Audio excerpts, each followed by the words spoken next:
Prezident İlham Əliyevin tapşırığına uyğun olaraq işğaldan azad edilmiş ərazilərə böyük qayıdış davam etdirilir. Xocalı rayonunun Badara və Daşbulaq kəndlərinə və Ağdərə rayonunun Vəngli kəndinə köç edənlər Respublikanın müxtəlif yerlərində əsasən yataqxanalarda, sanatoriya və inzibati binalarda müvəqqəti məskunlaşmış ailələrdir.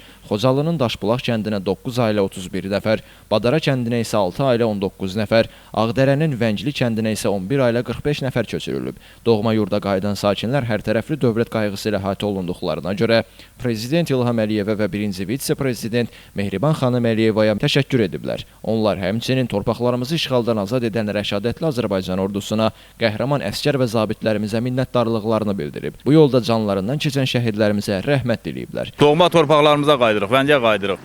Allah şəhidlərimizə rəhmət eləsin, qazilərimizin, veteranlarımızın canı sağ olsun.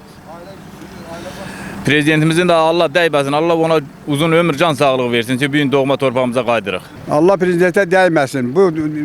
Bu gözəl işi bizə bəxş elədi. İndi gedirik öz gözəl torpaqlarımıza. Ağlaya-ağlaya çıxmışdıq, indi gülə-gülə o torpaqlara gedirik. Elvin Qudrətov, Novruz Vəliyev, Həcər Həsənova bugün informasiya proqramı üçün.